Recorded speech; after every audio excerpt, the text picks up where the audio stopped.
Cool. Thank you. The joint hearing of the Subcommittee on Economic Growth, Energy Policy, and Regulatory Affairs and the Subcommittee on Healthcare and Financial Services will come to order. Welcome everyone to this hearing, and thank you for your patience.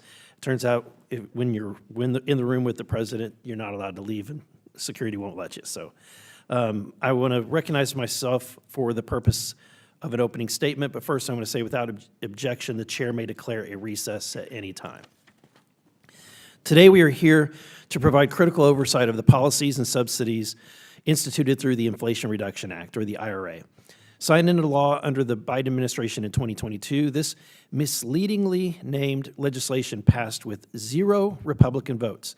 3 years later, the projected costs continue to balloon, with rounding errors in the billions, all while creating a runaway subsidies and unnecessary distortions within energy and the healthcare markets. In January of this year, the director of the Congressional Budget Office estimated that the IRA's energy subsidies would increase U.S. budget deficits by $825 billion over the next 10 years. That is more than 3 times the initial 10-year estimate, which was roughly about $270 billion that was determined by CBO when the bill was passed. How did the CBO and the JCT get these numbers so wrong? Other estimates show an even grimmer picture of the IRA's long-term economic impacts on the federal budget. Recent analysis by the Cato Institute shows that energy subsidies included in the IRA may cost between $936 billion and $1.9 trillion over the next 10 years, and between $2 trillion and $4.7 trillion by 2050. These are chilling estimates that extend far beyond what was previously projected. And I would like to enter this report into the record entitled "The Budgetary Costs of the Inflation Reduction Act's Energy Subsidies" from the Cato Institute into the hearing record so that others may review these findings. Without objection, so ordered. These subsidies didn't just happen to create distortions in the energy markets, they distorted markets by design. The IRA funnels money to so-called clean energy organizations that would not be able to compete on their own without these subsidies. The Biden administration was blatantly picking winners and losers in the economy. The federal government slammed a fist on the economic scale to stifle free market competition that allows for the most reliable, cost-effective sources of compete on an open playing field, all in the name of unproven hyperbolic and extreme climate alarmism. The kicker? These IRA subsidies coming from the party that purports to be against the oligarchy and fighting the billionaires created tax loopholes that carved out $11,000 on average for the top 1% through tax credits, while failing to demonstrate tax savings of more than 100 for the bottom line quintile of the American taxpayers. The IRA paid out the rich, all under the guise of climate change. There are also implications for the future of our tax code and prescription drug costs. The IRA has already led to a more convoluted web of tax subsidies, creating additional burdens for compliance. For health care under the IRA, the Biden administration's pill penalty will ultimately increase drug costs and federal expenditures on Medicare. We have an opportunity to take a hard look at these provisions to carefully evaluate whether these tax credits and programs are achieving their intended results and whether taxpayer dollars would be better spent elsewhere. Doing so has the potential to save taxpayers over $1 trillion, ease inflation, stimulate economic growth by allowing for free market competition, and make energy affordable again. This Republican majority is committed to protecting taxpayer dollars, instituting necessary healthcare reforms, and stopping wasteful Green New Deal energy policies that are out of touch with the everyday needs of Americans. And with that, I yield to Ranking Member Frost for his opening statement. Thank you so much, Chairman Burleson, and thank you so much to the witnesses for being here this morning. The Inflation Reduction Act, or IRA, was a historic investment in battling the climate crisis and creating good-paying American jobs. And it was designed to achieve these goals by investing in our communities and in our families. The IRA provided a score of tax credits that lowered energy costs for working families by allowing them to make their homes more energy efficient and invest in clean energy. Shifting to clean energy and reducing emissions means reduced air pollution for all of us, for all of our communities, which protects us from illnesses and early death. IRA tax credits include $14,000 in direct consumer rebates for families to buy heat pumps and other energy-efficient home appliances, providing families with savings of at least $350 per year. These tax credits also include a 30% tax credit for solar panels that will allow 7.5 million more families to install solar panels on their roofs by saving at least $300 per year. In my district, in Florida, affordable access to solar panels, thanks to the IRA, has helped thousands of my constituents lower their energy bills and reduce their reliance on fossil fuels. This has actually helped many folks during hurricane season. The IRA has not just been good for families and individuals' pocketbooks, it has also created economic growth in communities across the nation. Since the passage of the IRA, we've seen a domestic manufacturing renaissance and boom, with 340 major clean energy projects announced in 41 states and Puerto Rico, including many of my Republican colleagues' districts.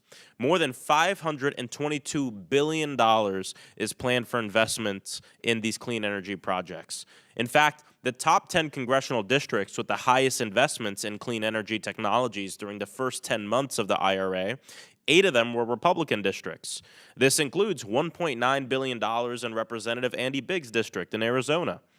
As of last summer, the IRA had created more than 300,000 good-paying clean energy jobs, many of which do not require 4-year degrees.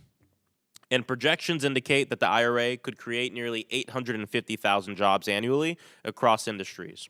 But despite the enormous economic benefit of the IRA and its various energy tax credits, many Republicans want to repeal those key provisions. We should be doing more to make sure that working families can take advantage of these opportunities to lower costs and to reduce their exposure to harmful air pollution, not eliminating these opportunities completely.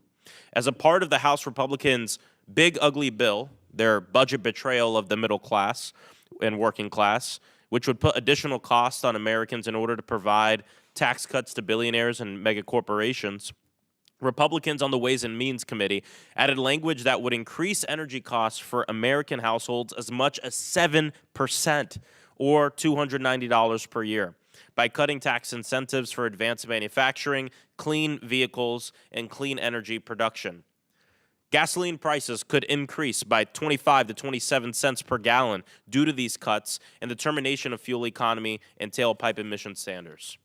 This is all against the backdrop of President Trump's promise to cut energy prices in half within 18 months of him taking office. And as of today, he has 428 days left to make good on his promise. But it's not looking good. In fact, it seems that energy costs are increasing for Americans across the board. I don't know about all of you, but I know that my utility bill, my constituents' utility bill, has only gone up since January 20th of this year. And this will be made worse by Republicans' blanket rollbacks of the key Inflation Reduction Act provisions. Even many Republicans are not on board with the IRA rollbacks that their colleagues are attempting to pass. I ask unanimous consent to enter into the record this statement by 14 House Republicans talking about cuts to the IRA. Without objection. 14 House Republicans have argued, quote, we need to ensure certainty for current and future energy investments to meet the nation's growing power demand and protect our constituents from higher costs, end quote. And they're right when they say that. And not only that, but the Inflation Reduction Act, and we've talked a lot about this on this committee over the last several hearings. The IRA has been key in pushing our nation to diversify our energy mix, which is a worthwhile investment both for our national security, but also to ensure that we're cutting costs for Americans across the board. And every other major country in the nation are making the same moves to diversify their energy mix as well. The real threat to energy costs for working families are the Republican policies that prioritize tax cuts for billionaires, huge corporations, and polluters over people, not the Inflation Reduction Act, which invests in our communities, our families, and our future to lower costs and improve our health. Thank you so much, and I yield back. Thank you, Ranking Member Frost. I now recognize the Chairman Grothman for the purpose of making his opening statement. Thank you. It's a great hearing, great idea for a hearing. Thank you for thinking that up. Welcome to this joint hearing of the Subcommittee on Economic Growth, Energy Policy, and Economic Affairs, and the Subcommittee on Healthcare and Financial Services. This is a great opportunity for us to address one of the most catastrophic pieces of legislation from the Biden era, the Inflation Reduction Act, or the IRA. Despite its name, the Inflation Reduction Act didn't curb the brutal inflation caused by President Biden and the congressional Democrats' spending sprees. It actually exacerbated the problem. The CBO was even admitting that. In reality, it was never about reducing inflation. It was about pushing a green agenda to the benefit of the big businesses that benefit the Democrat allies. The IRA expanded government, which we shouldn't be for, hindered innovation, and increased costs for Americans. According to my buddies at the Cato Institute, the bill may cost the taxpayers almost $2 trillion over the next 10 years. This will increase the deficit by $300 billion by 2033. Some people may ask, why does it cost so much? The IRA contains billions of dollars for subsidies of so-called green energy projects for elites. It's corporate welfare for the elite climate radicals. The beneficiaries of tax subsidies are overwhelming Democrat donors. And you know, the press has got to point that out, do a better job of pointing it out and following where does this money come from. People like Al Gore, who's invested in green energy businesses like those being propped up by IRA, and then they turn around and make money off of it. The IRAs, what you got to do is you got to let the free market control, right? And the free market will promote automatically the cheaper energy and benefit money for all Americans. The green energy tax credits don't benefit the average American. They go to high-income earners who are already planning on and could already afford installing solar panels or buying an electric vehicle. Right? We just ought to let the market out. Plus, it's only worsens our overcomplicated tax system. Any tax credits, and there are other ones I don't like around here, anytime you see tax credits sticking their nose in things, you're complicating the Internal Revenue Code and really probably up to something no good. With the additions made in the IRA, the tax code exceeded 4 million words and cost Americans $300 billion annually in compliance. I'm pleased that many of these wasteful subsidies are being eliminated or phased out in the Republican bill. As our witness, Mr. Lieberman, said, these green subsidies deserve a sledgehammer, not a scalpel. Proponents of the IRA claim that it makes health care more affordable to seniors. Balderdash. Making Medicare Part D premiums higher for seniors is an odd way to do that. The IRA does just that. And we just heard from President Trump, by the way. He's bringing down drug prices big time. But the IRA results in a more expensive Medicare plans and less plan options for seniors. The IRA also extended pandemic-era Obamacare subsidies. Due to this extension, American taxpayers are now subsidizing a family of 4 making $128,000 a year. These subsidies should not exist at all, let alone for families who are well off. As The Economist, although actually subsidies should be the same for everybody, otherwise we wind up penalizing people for making more money, which isn't good either. As The Economist Milton Friedman said, nothing is so permanent as a temporary government program. Remember that. These Obamacare subsidies are currently set to expire at the end of the year, and Congress should let that happen. Last November, our constituents sent us a clear message that it's high time to leave the Biden administration's reckless spending permanently in the past. Today's hearing is an opportunity to dissect the harm done by the Inflation Reduction Act and understand why many of its provisions should be repealed. And with that, I lead to my good buddy, ranking member, my good friend, We just got done listening to President Trump, right? So my good friend, you like saying my good friend all the time. With that, I yield to Ranking Member and my good friend Krishnamurthy for his opening statement. Thank you, Mr. Chair, and thank you to all of you for attending. Before I begin, I must address DOJ's announcement of charges against our colleague, Congresswoman McIver, related to her recent visit to an immigration detention center in Newark. I've watched the video of her multiple times. The charges of assault and impeding law enforcement are outrageous on their face and appear to be designed to silence criticism and to deter congressional oversight of the Trump White House. That will not happen. And we will stand with the Congresswoman as she confronts these absurd charges from the Trump DOJ. Now, to the topic at hand, while I appreciate the opportunity to discuss the Inflation Reduction Act, I must express concern with the framing of today's hearing. Rather than taking a balanced look at a law that has already helped lower prescription drug prices and sparked major investments in American clean energy, we are once again returning to overly simplistic narratives that do not reflect the full picture. The IRA finally allowed the government to negotiate high drug prices with drug companies, something that should have happened decades ago. The IRA enabled investment in American clean energy, not foreign oil. And it's already helping working families in blue and red states alike. That's why even Republicans like much of the IRA. As evidence, Republicans, as part of the reconciliation package, have kept very influential pieces of the drug pricing provisions intact, such as the $35 monthly cap on insulin for seniors and a $2,000 annual cap on costs at the pharmacy for Medicare beneficiaries. They also kept the Medicare Drug Price Negotiation Authority for high-cost drugs. Additionally, in early March, 21 Republicans sent a letter expressing support for IRA's energy tax credits. One couldn't be criticized for thinking that outrage about the IRA appears performative. The title of this hearing, Mandates, Meddling, and Mismanagement, is an alliterative distraction from what's really being threatened today. Let me be clear, this has nothing to do with energy or medicine, and everything to do with the special interests that have been getting a free ride for too long.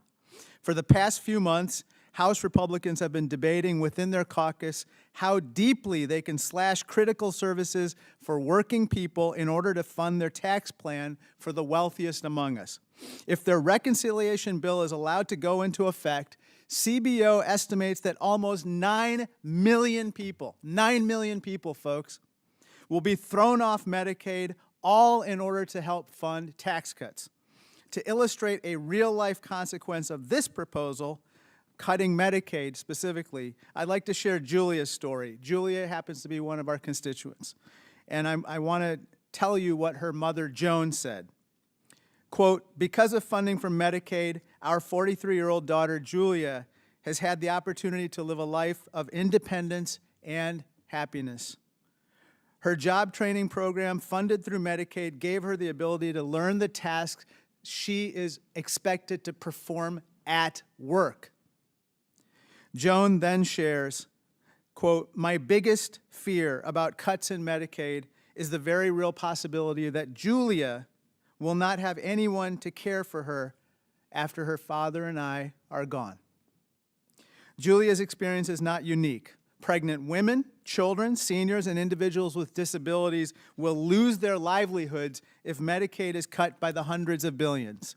Adding to the cruelty, 1 in 4 families will lose their SNAP benefits. That is literally taking food out of the mouths of babies.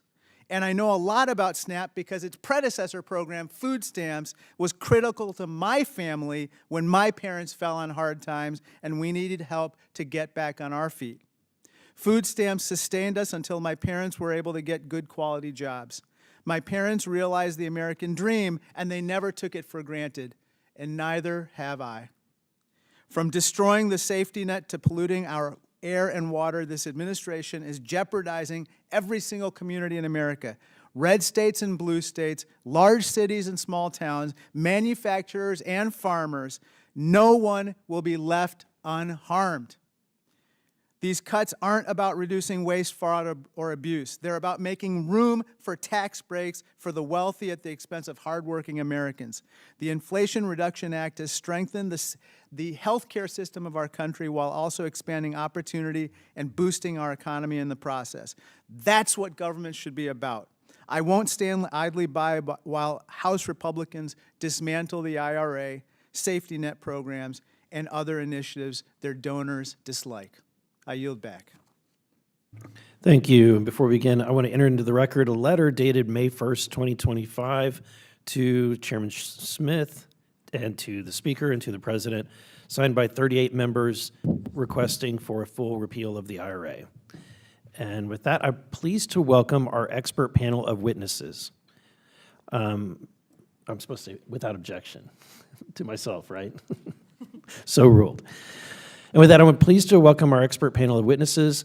I'd first like to welcome Mr. Ben Lieberman, who is a senior fellow at the Competitive Enterprise Institute. Next, we have Dr. Aaron Trish, who is the co-director of the USC Schaefer Center and an associate professor at the USC Mann School of Pharmacy's Department of Pharmaceutical and Health Economics. That's a lot. That's a lot. Next, we have Dr. William McBride, who is the chief economist and Stephen J. Enton Fellow in Economics at the Tax Foundation. And lastly, we have Dr. Emily G. Is that correct? Okay. Who is the senior vice president for inclusive growth at the Center for American Progress. I thank each of you today, and with that, I look forward to hearing your testimonies. Pursuant to Committee Rule 9G, the witnesses will please stand and raise their right hand.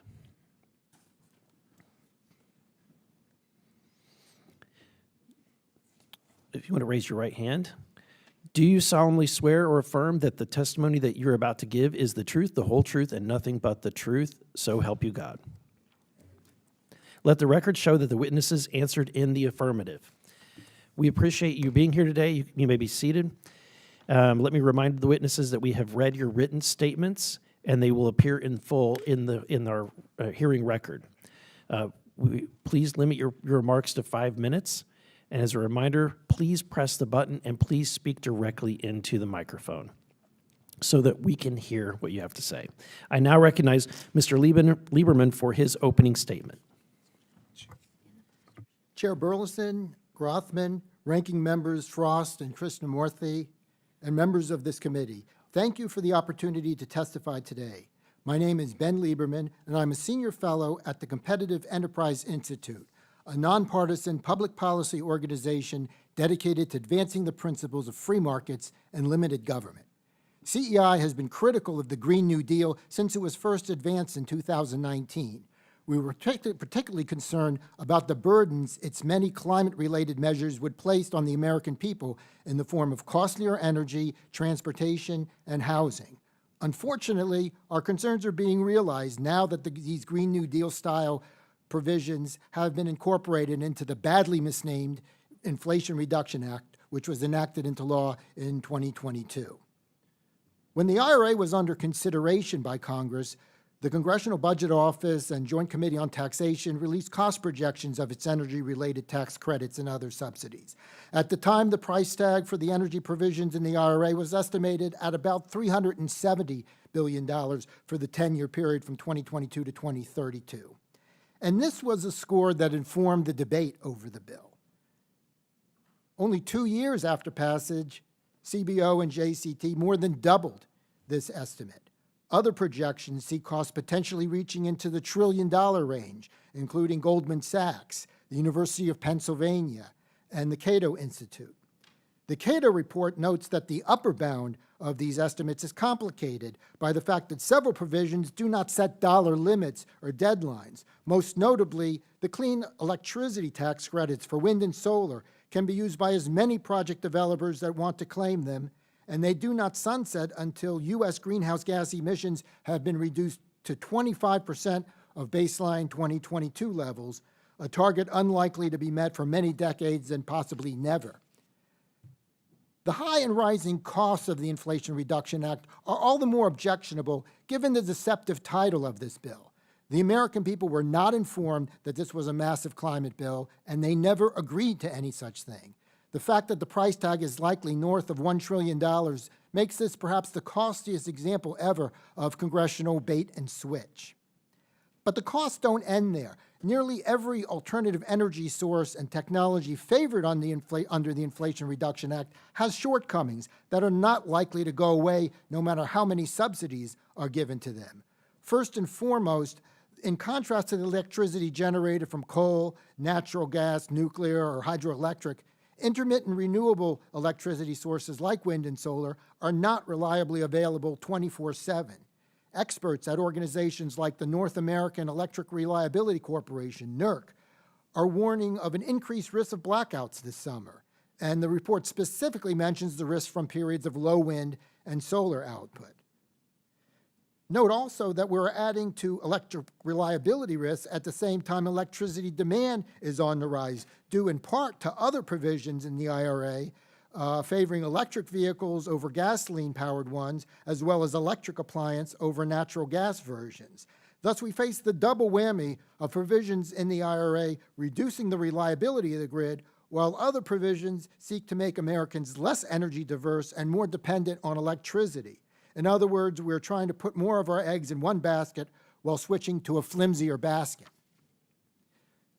Subsidies beget subsidies, and the build-out of wind energy, for example, will likely necessitate major investments in transmission lines, by some estimates into the trillions of dollars. We are likely to see more lobbying for subsidies to do so. The American people don't want yet another potential trillion-dollar climate bill any more than they wanted the first one. The provision for consumers, such as the tax credits for EVs and certain appliances, may make costlier alternatives somewhat less so, but they are not for the things most of us want. And these provisions are highly regressive, as they simply don't make economic sense for most lower-income households, even with the subsidies. In conclusion, the tax credits and other subsidies for alternative energy sources and technologies in the Inflation Reduction Act will likely exceed $1 trillion in costs to the American people. The distortions to energy markets will impose further burdens. Consumers will bear the brunt of these impacts, and disproportionately lower income ones. For these reasons, all of these provisions should be repealed. Thank you.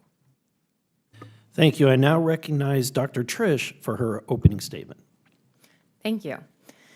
Chairman Burleson and Grothman, Ranking Members Frost and Krishnamurthy, and distinguished members of the subcommittees, thank you for the opportunity to testify today.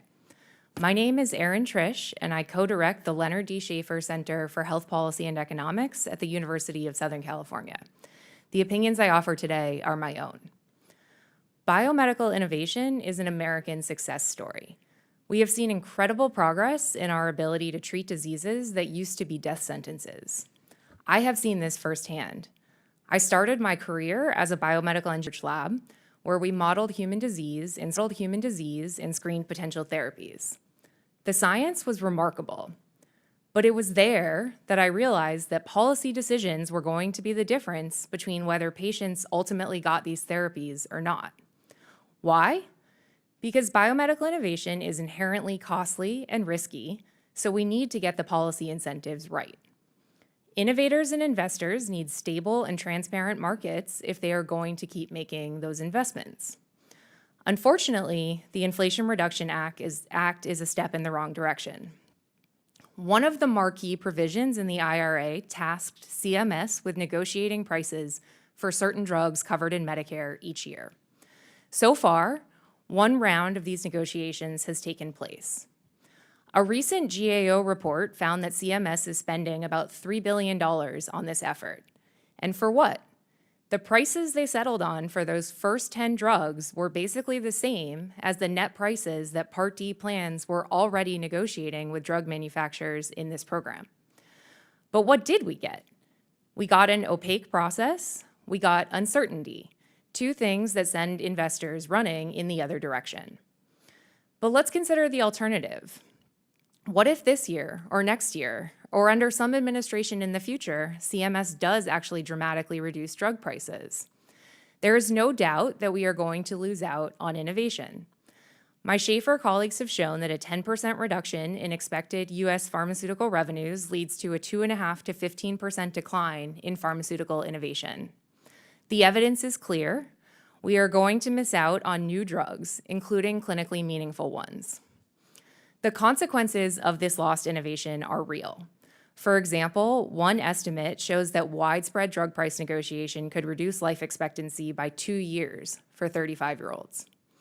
The IRA sends the wrong signals to the market. We are telling companies to think twice before bringing drugs that could treat orphan diseases to market quickly. We are telling companies to turn investment away from small molecule drugs like the pills you pick up at the pharmacy counter. These are steps in the wrong direction that will have real consequences for the patients of tomorrow. Another key provision in the IRA was a significant redesign of the Medicare Part D benefit. Medicare Part D provides drug coverage to 53 million Americans.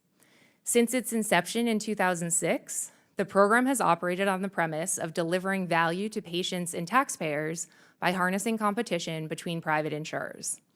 But the program and its benefit design had become outdated. Plans had too little skin in the game.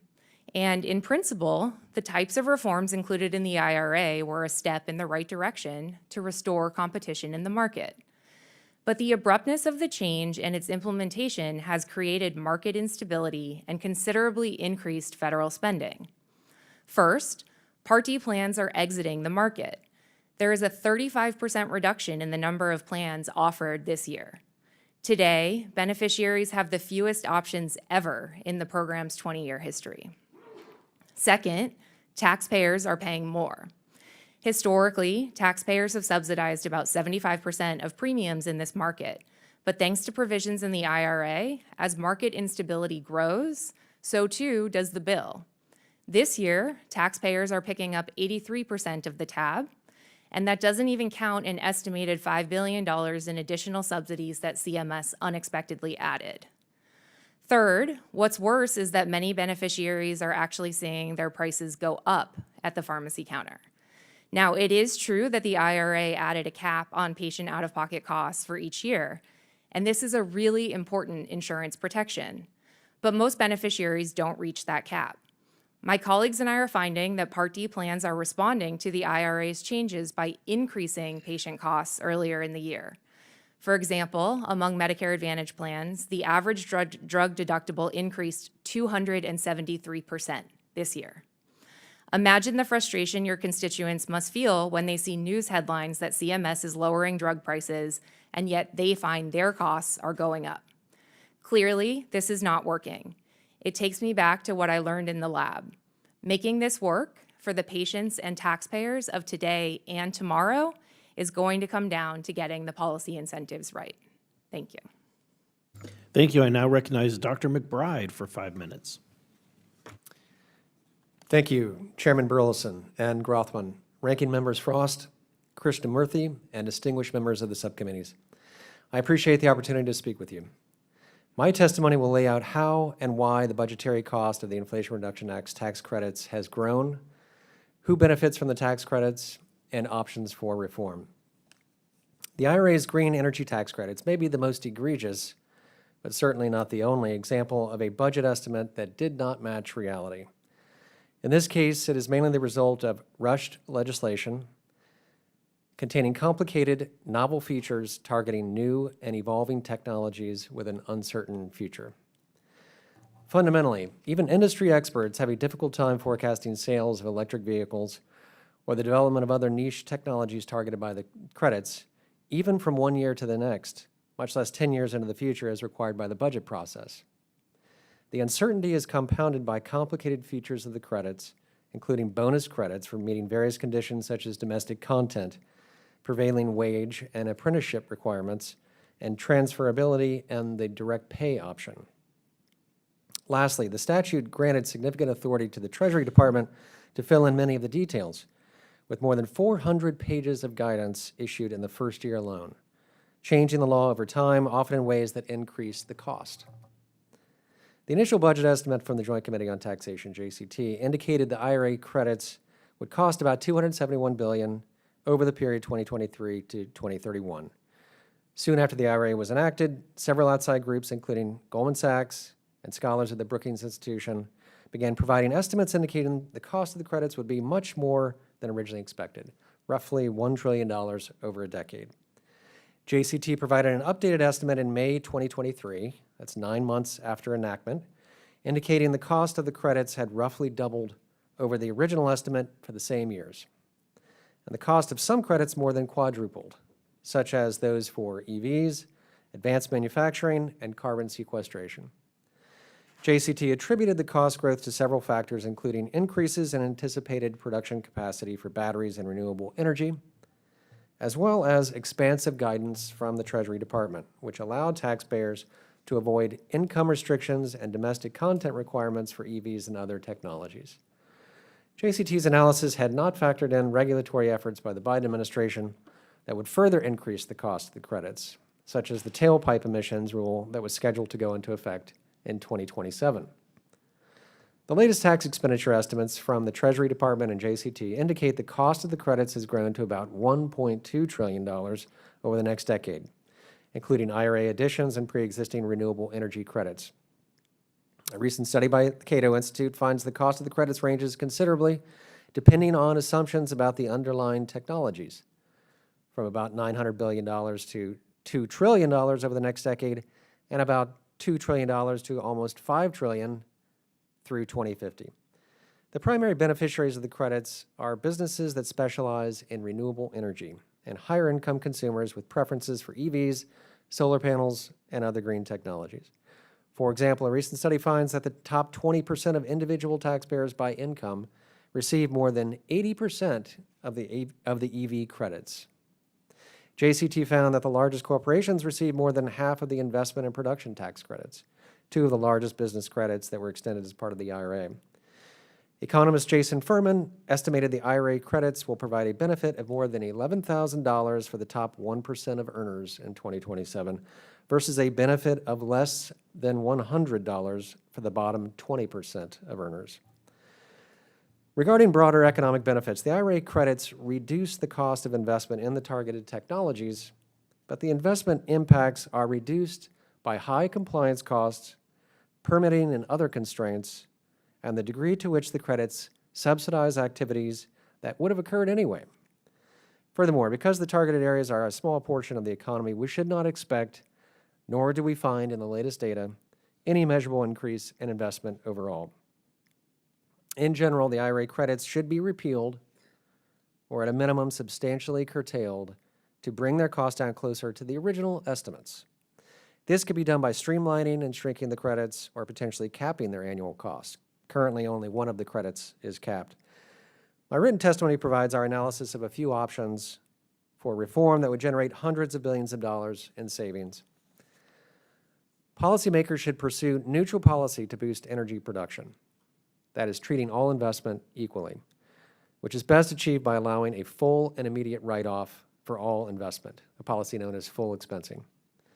Thank you for your time and attention. I'm happy to answer any questions you may have. Thank you. I now recognize Dr. G for her opening statement. Thank you, Chairman Burleson, and to you and Chairman Grothman, Ranking Members Krishnamurthy and Frost. Thank you very much for inviting me here today to talk to you about the Inflation Reduction Act. Today, I want to talk about how the IRA has made historic investments in clean energy and took aim at high healthcare costs. The law's landmark healthcare provisions have lowered prescription drug costs for seniors and others on Medicare. It included multiple measures to protect Medicare beneficiaries from high out-of-pocket costs, notably the new limit on out-of-pocket drug spending, which took full effect this year.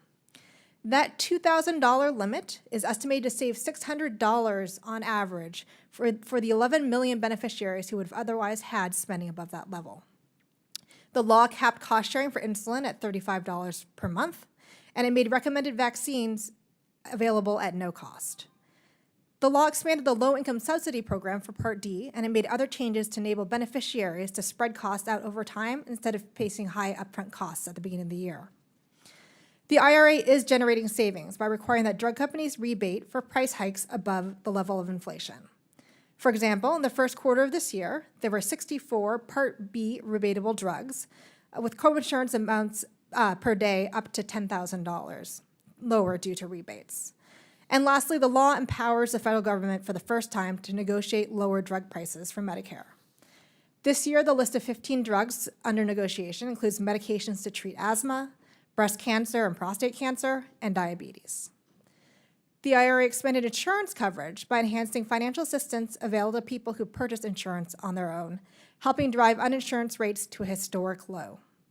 However, absent action by Congress, the enhanced subsidies for the health insurance marketplaces will expire at the end of this year, meaning that consumers will see higher premiums for 2026 coverage when they shop for plans this fall. The Inflation Reduction Act has also put America on track to be a leader in clean manufacturing, energy, and technologies. To date, $321 billion of private investment has already been invested, and over 2,300 new facilities have opened up across the United States. But another $522 billion of clean energy investment commitments has not yet gone out the door and is at risk of being canceled depending on whether this Congress allows the IRA tax credits and programs to continue. The projects that have been completed to date have already created over 300,000 jobs, but there are another 600,000 potential jobs for projects that have been announced but are still outstanding. The budget reconciliation bill being considered by the House would roll back the progress made by the IRA. First, it would make the largest cut to Medicaid in the program's history. As a result of that, the expiration of the premium tax credits and other changes to marketplace rules, the Congressional Budget Office estimates that 14 million more Americans will be uninsured by 2034. To put it plainly, the bill would attain hundreds of billions of savings from Medicaid only by taking away health coverage from millions of people.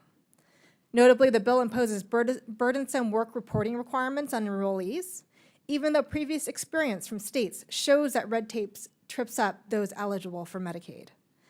Medicaid cuts would also have consequences beyond the program itself, including jobs lost in communities throughout America and strain on the nation's rural hospitals who already face tough financial circumstances. Second, the reconciliation bill would undo IRA provisions aimed at growing clean energy.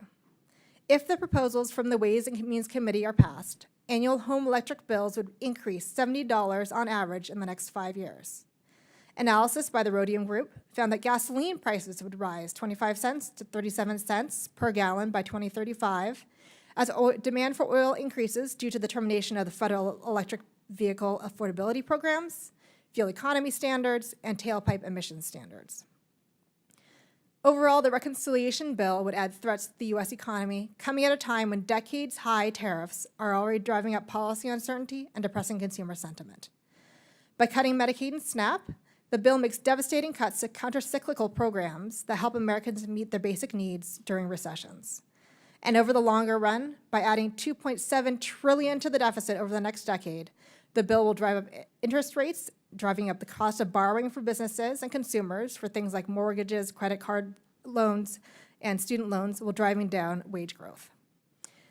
This attack on working Americans could not be starker. The bill takes away food and health care from millions of low-income Americans, while giving $1.5 trillion tax cuts to the top 5%, while still driving up the debt. In conclusion, the IRA is making costs lower for American families and improving competitiveness, and that progress should not be squandered. I look forward to your questions. Thank you. I now recognize myself for 5 minutes of questions. Mr. Lieberman, when the IRA was originally sold, it was sold to the American people as a legislative vehicle for reducing inflation and for stimulating the economy and creating lots of jobs, lots of new clean energy jobs. But what is the actual result of the legislation been? Well, there are a lot of jobs right now. I think we're going through the sugar high phase of the Inflation Reduction Act. Sure, you can create a lot of jobs if you throw a lot of money at just about anything, especially lots of federal dollars. The question is, do these alternative energy sources have any lasting power? The American people are not pounding the table demanding higher utility bills and more expensive transportation. And so these alternatives need to become cost competitive to have any real future. And I just don't see that happening with most of the alternative being subsidized right now. And I would say there's a long history with this, and it doesn't bode very well. Congress is not nearly as good as it thinks it is in figuring out what the next big thing in energy is. It's been trying this since the oil shocks of the 1970s, but there's been a lot of boondoggles along the way. Not really much in the way of alternative energy success stories that we can point to. One example I could mention from when I was a staffer 10 years ago, when the next big thing was cellulosic biofuels. I don't know if you remember cellulosic, but there were all sorts of tax credits and other incentives adding up to dollars per gallon, very similar to what you see for other things in the Inflation Reduction Act. The facilities were built, and it turned into a boondoggle, including a lot of communities that felt cheated because the permanent jobs never materialized. I fear that if we come back in 5 years, we'll be talking about a number of clean energy ghost towns as a result of the Inflation Reduction Act. Yeah, in 1850, the economist Frederick Bastiat wrote, I think, about this scenario back then and recognized that you could make the argument that you're creating a lot of jobs by going down the street and breaking windows, right? Because somebody has to be employed to replace those windows. But there's a fallacy with that because of the destructive nature and the wealth that's destroyed in that process. Would you agree that this holds true with the IRA today? Yeah, when you're creating jobs only because of subsidies, that means that money and jobs has to be siphoned away from the rest of the economy. So there's always two sides of the jobs ledger when government subsidies are involved, and we're talking about potentially $1 trillion. Plus, if at the end of the day you have more expensive energy, that also suppresses economic activity and jobs. Thank you. Dr. McBride, your organization, the Tax Foundation, it's not partisan, correct? It's a nonpartisan organization. That is correct. Okay, so in 2023, you co-authored a piece published by the Tax Foundation, which included several key findings, which I think are relevant to today's debates. You stated in that piece that the IRA doesn't reduce deficits and may substantially increase deficits. The energy credits drive the out-of-control costs of the IRA, and the energy credits are a boon for wealthy individuals with a preference for climate-oriented luxury goods, including expensive EVs and solar panels. So my question is this: do those findings that you wrote originally, do they still hold true today? Yes, absolutely. As far as we can tell, we lack good estimates from the committees that do this and from the agencies, the CBO and JCT. I went through the latest estimates we have from JCT and other groups, outside groups, indicating the cost of the IRA credits is something like 3 to 4 times what they originally were estimated at.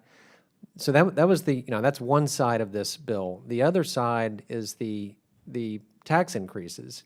One is the drug pricing measure that's actually the result of a tax change, excise tax on drug companies. Some of the others are the corporate alternative minimum tax and the stock buyback tax. So these are brand new taxes that were introduced as part of the IRA.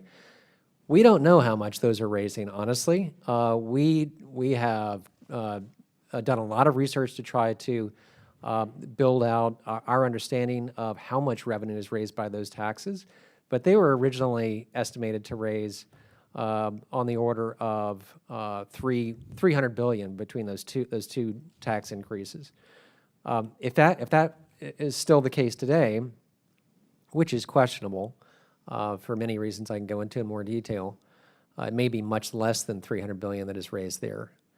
Compared to the $1 trillion that is the rough cost of the IRA credits, we can see that this is a big deficit increasing bill, completely contrary to the way it was sold originally. Thank you. My time has expired. I did have questions for Dr. Trish, but hopefully someone will yield me time. And with that, I turn to Ranking Member Frost for his questions.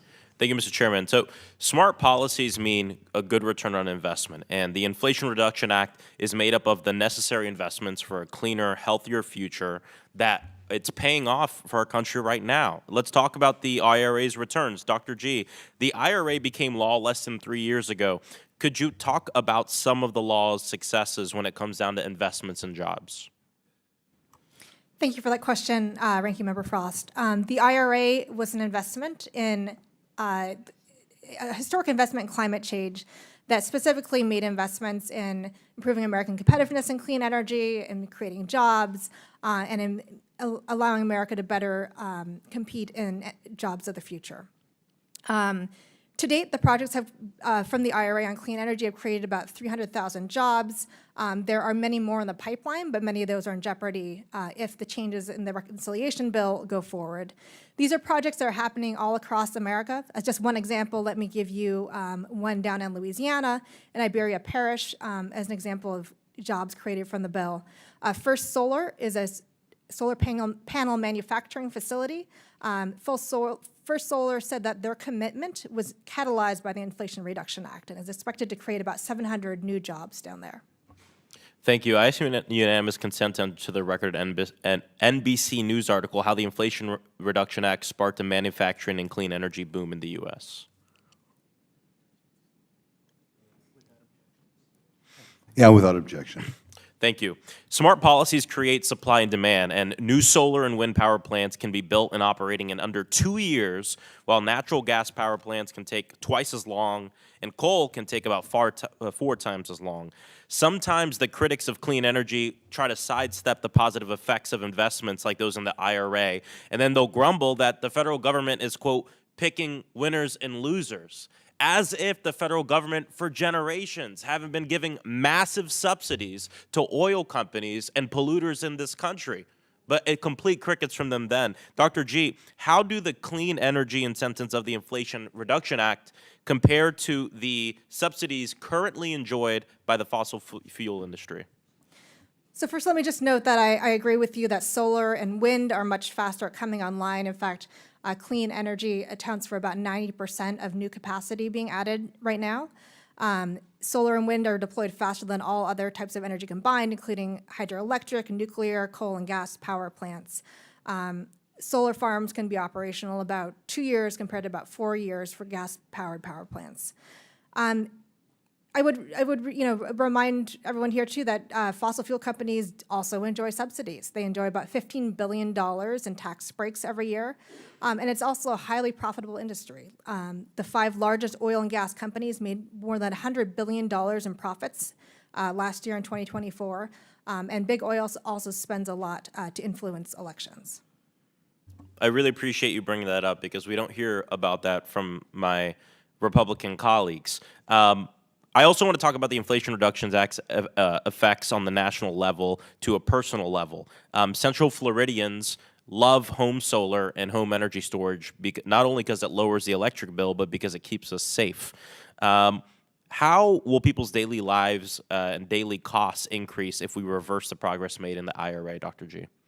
So reversing the IRA's investments in clean energy and the tax credits will increase costs for American families. American families will see higher electric bills because the United States is producing less energy. American families will also face higher gas bills. By 2035, gas prices will be about 25 to 37 cents higher, according to Rhodium Group. And the other effect for American families, too, is an environment that is less clean, water and air that are more polluted. And so these are investments not just in cheaper energy, but also a better climate. I really appreciate you bringing this up. I mean, what we've heard and what we'll continue here in the basis of this hearing is to push back on a piece of legislation which is really delivered for working people, for this country, and pushing us to do what we need to do to have cleaner air, better communities, and actually bring back manufacturing in a way that makes sense. And you know, we hear these tired talking points from my Republican colleagues all the time, and we heard one too from Dr. Trish. I think it's laughable that we've heard this tired talking point that if the government does anything to help bring down pharmaceutical costs for seniors or for anyone, that pharmaceutical companies will stop, putting money into R&D and research and development. Not only does the CBO estimate on the Inflation Reduction Act push back on this, but Big Pharma pulled in about $600 billion in 2023. And so it doesn't sound just like a talking point, it sounds like a threat. I care more about what seniors in my district are paying for pharmaceutical drugs than what pharmaceutical executives are raking home. So thank you so much. I appreciate it, and I yield back. Thank you very much. I was just looking at all the birds who are killed by windmills. Just horrible. I like the little birds. Okay, we'll start with Dr. McBride. We were told the IRA Inflation Adjustment Act was a deficit-reducing bill. I think the Republicans knew all along that was questionable. It went from reducing the deficit by billions of dollars to increasing the deficit by hundreds of billions of dollars. Why is the CBO now reversing course on the estimated cost of the Inflation Reduction Act? Well, they haven't released a complete reanalysis of the Inflation Reduction Act. I would love it if they did. We've been pushing for that ever since enactment of the bill in 2022, because there were, as I mentioned in my testimony, a lot of questions right out of the gate about the cost of the credits. And over time, we've gotten, every element of the IRA actually has a lot of uncertainty about it. A lot of novel stuff going on in that legislation. I can talk at great length about the various things involved in the corporate alternative minimum tax, the buyback tax, where again, that's where the revenue was supposed to be raised along with the drug pricing provision. The best indication we have is that the corporate alternative minimum tax and the buyback tax in particular are so complicated and so difficult to implement. They actually just didn't implement them. The IRS allowed taxpayers to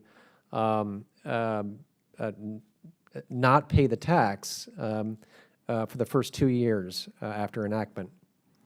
That doesn't mean they're off the hook. It means that they haven't yet finalized the regulations actually to implement the corporate alternative minimum tax in particular. It's turned out to be so complicated to sort out. And so this is the big revenue raiser in the bill, particularly over the first few years and in the first decade, the corporate alternative minimum tax. It's not raising revenue, apparently, just yet.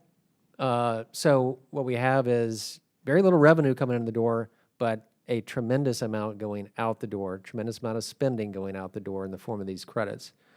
And that's been the general dynamic of this legislation ever since it was enacted. So yes, we do need a complete reanalysis of the bill. We have not gotten it from the CBO. We are getting bits and pieces about it over time, and as part of the legislation going through the House now, we are getting a rescoring of the credits in particular, and that's showing that yes, there is a lot of money that is going out the door with these credits. The current House bill rolls them back and saves about $515 billion over a decade from that measure alone. Thank you. I hate it when legislators use the tax code to try to influence public policy. They ought to just, put appropriations out there rather than try to play around with this. Nevertheless, it does bother me over time that the tax code there are provisions that seem to benefit the ultra-wealthy at the expense of the common man. Could you describe who's largely getting the benefits of these tax credits in the so-called Inflation Reduction Act? Who's paying the price here? Who's paying the price, and who's getting their taxes reduced? Mr. McBride, Dr. McBride. Sure. Well, as we discussed in our testimonies here, and it's very clear in both just anecdotal evidence. You look around, who's buying solar panels, who's buying electric vehicles. Those are high-income people, and you can see that with your own eyes. The data and the studies support that, and a lot of the credits go to businesses. And again, this is an area of uncertainty. We have tried to identify what types of businesses exactly, and honestly, it's not very clear, but that I mentioned the statistic in my testimony that the largest corporations, I believe that's those with more than 25 billion in revenues, receive more than half of the major businesses. So largely, this is a tax cut for the rich, you think? That's what it looks like to I me, think yes. so. Now, I'm also on time, so I got to go quick to Mr. Lieberman. these energy subsidies are responsible for enormous cost. Overall, insofar as it drives up cost, who is going to pay the price for that? Is this another thing that's kind of a regressive tax on the average guy, or how would you describe who's paying the price for this? There's almost nothing in the Inflation Reduction Act that's geared towards lowering energy prices. So energy prices will go up. One thing I would add, for example, is that there's a lot of provisions in there geared towards discouraging use of natural gas and making homes all electric. Well, natural gas is 3 times cheaper than electricity on a per unit energy basis. So it's one example where climate policy is very much at odds with pro-consumer policy. Well, if you're a well-off person, I suppose it doesn't matter. It only affects the average guy. Thank myself. Now we're calling on here Mr. Kristamorthy. Thank you, Mr. Chair. Mr. Lieberman, you work for the Competitive Enterprise Institute, CEI, right? You have to audibly answer. Yes. Okay. And CEI's website, we went onto the website, it says, CEI has been instrumental in fighting decades of climate alarmism. That's what it says, right? Yes. Okay. And in a paper that you wrote, you said, quote, global warming is clearly not a crisis, right? Sounds like me. That sounds like you. Yeah, because it is you. Let me tell you what some other folks around here say. Republican Senator Lisa Murkowski said, climate change is real, it is happening, it is now. You don't dispute she said that, right? No. Senator Lindsey Graham said in a panel moderated by CNBC that, quote, climate change is real. You don't dispute that he said that either, right? No. And even the Pope, Leo, from Chicago, has said it's time to move from words to action. You don't dispute he said that either. Same as the last pope. Mr. Lieberman, with members of both parties increasingly in agreement, worsening disasters, we had a grapes of wrath dust storm in Chicago just this past weekend. And even the head of the Catholic Church sounding the alarm, your position and CEI's position sound increasingly fringe. Let me turn to the next topic. Dr. McBride, on May 8th, NBC News reported that on a phone call with Speaker Johnson, President Trump suggested raising the tax rate for those making $2.5 million or more. You don't dispute that NBC reported this, right? No, I don't. And just this morning, and by the way, there is no tax increase in the reconciliation bill, correct? On people earning more than $2.5 million. That's correct. Okay. And just this morning, this is what Donald Trump told the GOP conference. He tells the House GOP conference not to F around with Medicaid. You don't dispute he said that, do you? Well, that's news to me, but I believe you. And Dr.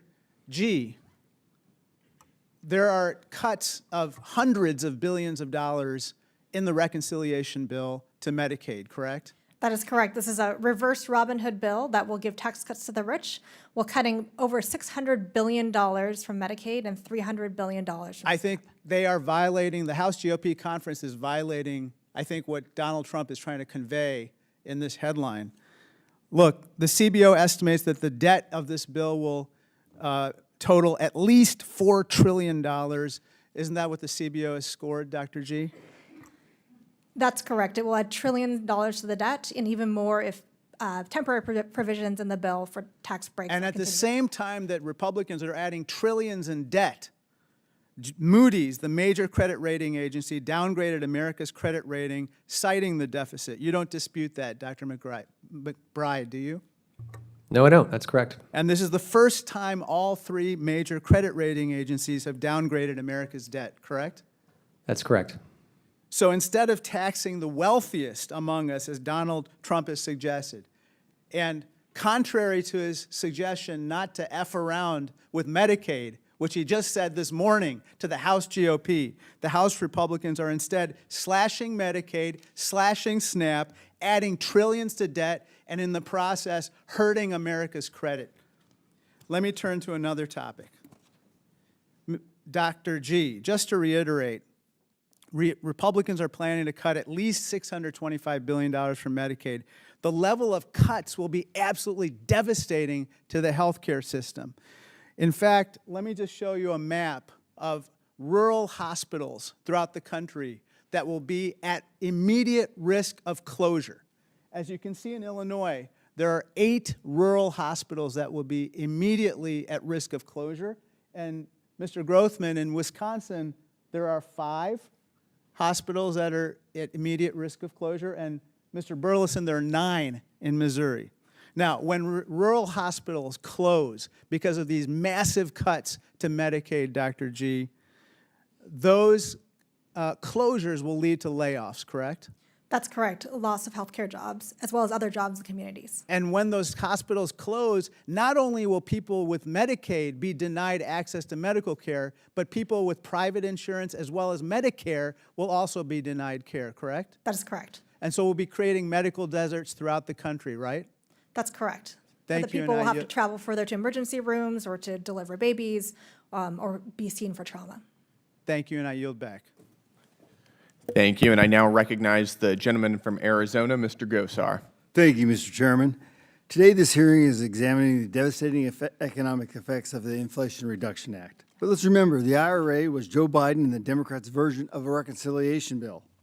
House Republicans are working diligently on one big, beautiful bill because we received a mandate from the American people to learn from the mistakes of the IRA and to serve and save our nation from the crippling debt. American seniors should not be made victims by these policies. In the IRA, the other side of the aisle took money from Medicare and funded 21 greenhouse tax scams like electric vehicle credits, carbon sequestration, and clean hydrogen. And now Republicans are the bad guys for repealing these green energy credits to reclaim the funds for the people. Dr. McBride, in your testimony, you talked about caps on IRA subsidies. Congress needs to enforce caps in a lot of places like immigration, Medicaid, Green New scam tax credits. Generally speaking, how would you define a cap in Congress? Thank you for that question. It's very important. I believe what I've observed over the years, I've been doing the tax analysis since about 2011, is an increasing tendency to spend through the tax code. Okay, we have something that is required by the Treasury Department and the Joint Committee on Taxation. Every year they produce estimates of tax expenditures. There's more than 200 of them now. These are tax credits, deductions, exemptions, various loopholes. Not all of them are agreed to be unjustified. There's some subjectivity to that. We particularly take issue with a set of those. But the point is, these are pretty well estimated, the cost of these things, and they've grown over time. The IRA contributed greatly to the cost of these tax expenditures. They're called tax expenditures because it's spending through the tax code. Right. And I want to point out in particular that the about $300 billion, about a third of the cost of the $1 trillion IRA tax credits is technically scored as spending, outlays, okay? As far as we can tell, that is spending received by tax-exempt entities using the direct pay option. So now we have literal spending through the tax code. It's a way to get around the constraints on proper spending that goes through the appropriations process, in my opinion. Well, I want to hit you right with that. And surprise, surprise, the IRA also extended COVID funding, believe it or not. Now, I got a big beef here because I'm one of the guys that killed the COVID funding for the emergency spending. But it was terminated in April 10th of 2023. So 90 days after that, any outstanding money had to come back to the Treasury, okay? So we ought to be looking at the COVID spending as well. And we haven't done that yet, have we? No, not completely, that's for sure.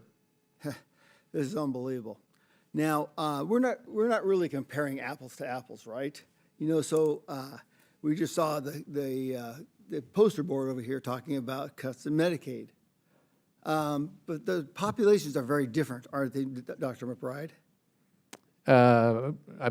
I think so. Okay, well, I'll explain it. So the traditional Medicaid populations, women, single women, children, those kind of individuals. For every dollar the state puts in, the federal government puts $1.37 in, roughly that, okay? But the expansion that occurred during this COVID emergency, there's, for every dollar the state put in, $9 was given to the state from the federal government.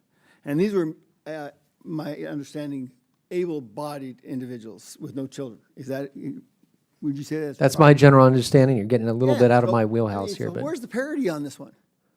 Tell me, women and children, should you take a back seat to a well-abled bodied person who can get their treatment somewhere else? This is unbelievable fathoming that I can't seem to fathom all those problems. Mr. Lieberman, the previous administration used the IRA to fund NGOs with American tax dollars to promote Biden's radical environmental agenda. I introduced the Putting Trust in and Transparency Act to require NGOs who receive a penny, either directly or through a pass-through, must bring out their put out their whole donor list. Is this something that you estimate could really help us out? I very much think so.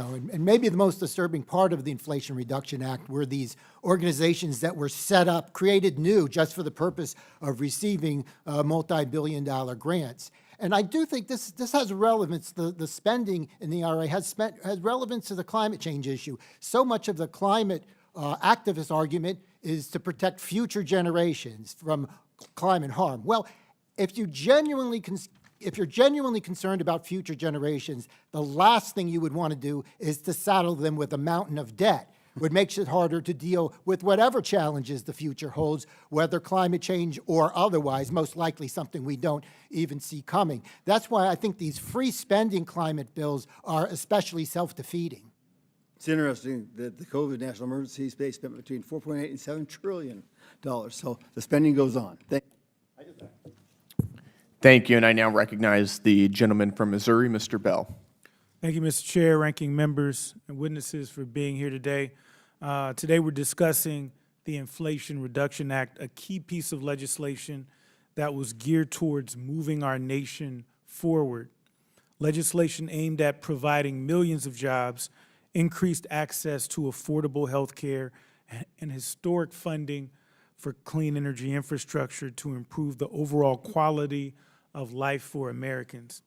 And yet my Republican colleagues have set out to reverse this legislation, and with it, the potential improvements it was set to bring for the average person, reversing real benefits that we already are seeing today and that we hope to benefit from in the future, reversing investments in affordable health care and clean energy.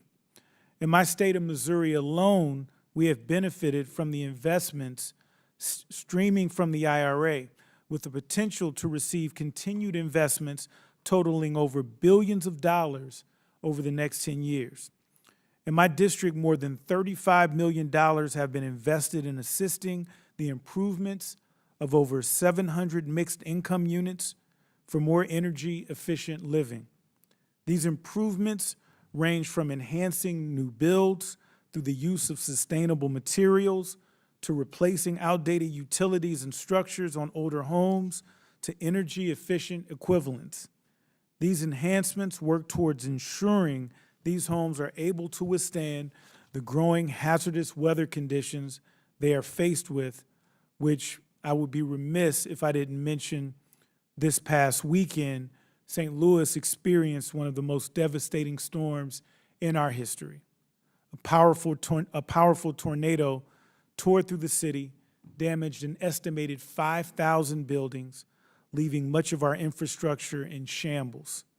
The effects of this disaster are being felt across the entire community, with countless residents displaced and tragically more than 24 lives lost. The impact of this storm will be felt for years to come. Many of the areas impacted are amongst our most vulnerable communities who rely on these programs offered through the IRA for affordable and sustainable housing and health care. We must ensure we are doing everything in our power to protect these individuals during these times of tragedy. The IRA is not limited in its use. In my district, thousands of citizens continue to benefit in healthcare from it as well. Through providing caps on prescription drugs, the IRA has allowed access to life-saving prescriptions by making them more affordable. In these times of tragedies, individuals should not also have to worry about how they will afford their medications on top of trying to survive.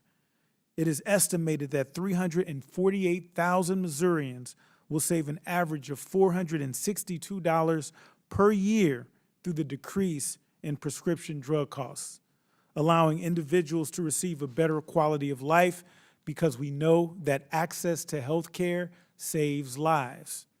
The IRA continues to serve as the catalyst to move this nation forward in a sustainable way, and the reversal of it puts American lives at risk. Plain and simple. We need to be focused on saving lives, not harming them. Dr. G, can you tell us how the IRA has impacted healthcare and the predicted impact it is set to have over the next 10 years? Yes, thank you for that question. The IRA has lowered healthcare costs in at least a couple different ways. One is through the prescription drug provisions of the IRA, which create an out-of-pocket cap of $2,000 for Medicare beneficiaries, meaning that there's now a limit for the first time on what they owe from their own wallets for prescriptions at the pharmacy. The bill's also saving the Medicaid program and the government money through drug negotiation for lower prices for, by 2030, it will be 80 drugs, through rebates that are paid out when drug companies hike prices above the rate of inflation.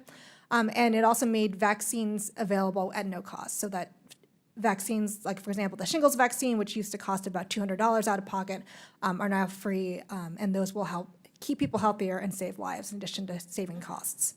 The Inflation Reduction Act extended subsidies for health insurance marketplace plans, lowering costs by about $800 per person, but that will be discontinued at the end of the year if Congress does not extend those subsidies. I think that's my time. Thank you. I yield back. Thank you, and I now recognize the gentleman from Virginia, Mr. McGuire. Thank you, Mr. Chairman. Thank you to our witnesses for being here today. The Inflation Reduction Act is a bloated, misnamed boondoggle that did anything but reduce inflation. In February, EPA Administrator Lee Zeldin found $20 billion in taxpayer money that the Biden administration parked at a financial institution in an apparent effort to prevent Trump administration from cutting grants to far-left activist groups. They wanted that money for the far left. Some of these groups, the Power Forward communities, which has ties to Democrat activist Stacey Abrams, were seemingly created out of thin air just to take the money. In fact, her nonprofit brought in $100 the year before and then went to $2 billion with no explanation. They had no track record of success. In fact, they had no track record at all, yet Joe Biden gave them billions of taxpayer dollars. I'm thankful that Administrator Zeldin is working to get this money back, and I hope that the committee continues to look into this matter. In addition to the fraud, the law has created devastating policies which will cripple our energy reliability, devastate pharmaceutical research in America, and cost taxpayers a fortune. I talked to the Secretary of Interior. He said today in the United States, 70% of our energy comes from fossil fuels. And while China is opening up coal plants every day, we're shutting ours down. It makes no sense. We can't compete. And 30% of our energy comes from nuclear. So if you figure 70% fossil fuels, 30% nuclear, that leaves next to nothing for wind and solar. On the Green New Deal, often called the Green New Scam, you can see why, because they're putting money where it doesn't make sense. And they are picking winners and losers. Mr. Lieberman, the original estimates put IRA subsidies costing the American taxpayers around $370 billion. However, recent estimates from Goldman Sachs and the Cato Institute suggest the total cost of IRA subsidies could be between $1.2 and $1.7 trillion over the next 10 years. How were the cost projections so wrong?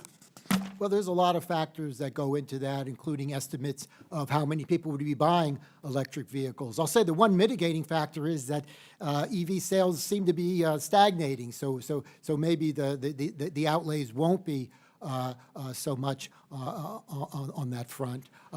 But one of the problems with it is that some of the provisions are virtually uncapped. There's no dollar limits. There's no real deadlines. So while I favor repeal, I don't favor phase-outs because phase-outs tend to be extended. But I do think a big problem with that is some of the provisions, especially the provisions for clean electricity, solar and wind, are virtually limitless. And it's hard to figure out how many companies would take advantage of them because they are very generous. What wind and solar companies would be able to survive without these subsidies? It would hard to imagine any of them, and I think that raises a good point. Companies can invest in wind, they can invest in solar, they can invest in EVs, or all these things. I just think they should do it with their own damn money. Yeah, if you want to do it, you pay for yourself. Yeah. The taxpayers should not be burdened. Yeah. Let's see, Dr. Trish, you co-authored a white paper which concluded that without reform, the IRA may result in a decline in new drug innovation as well as a decline in research on new indications and evidence for long-term effectiveness and safety outcomes. Very briefly, what reforms are necessary to undo the harmful consequences of the Inflation Reduction Act? I mean, essentially, we need reforms that realign the pricing incentives so that we are rewarding manufacturers when they produce drugs that have high value for patients and society. That's the opposite of the set of reforms that we see in the IRA, and so we need to fundamentally shift the incentives there. Right, because what gets rewarded gets repeated. Exactly. And picking winners and losers means everyone loses. Let's see, Dr. McBride. And by the way, we mentioned earlier Medicaid. Nowhere, I was on the campaign trail with President Trump all over the country, and he never once said he was going to cut Medicaid. He just wanted to eliminate waste, fraud, and abuse. I don't think any American wants illegal aliens getting taxpayer dollars illegally. Waste, fraud, and abuse. And I think you guys will be very pleased if you look accurately and honestly at the one big beautiful bill. Dr. McBride, your analysis shows that up to 1% of earners stand to gain $11,000 in benefits from IRA credits in 2027, while the bottom quantity receives under $100. Is it fair to say that the IRA's climate credits are effectively a subsidy for the wealthy? Yes, absolutely. It's like as I mentioned, it amounts to spending, even though these are labeled credits. It amounts to spending to a large degree, and these are spending subsidies running through the tax code, and they are primarily benefiting high-income consumers as well as businesses. The businesses, so what individuals then in the end benefit from the businesses that are using these credits. Well, that's usually attributed to the shareholders of those businesses. Well, who are the shareholders? They tend to be high-income folks as well. So the distributional analysis that we and others have done does find that these business credits that represent most of the dollars in the IRA credits ultimately benefit the shareholders of these companies. And they tend to be savers, investors that tend to be high-income folks. Thank you. I yield back. Thank you. And I now recognize Ms. Simon from California. Thank you, Mr. Chair and ranking members, and thank you, witnesses, for being with us today.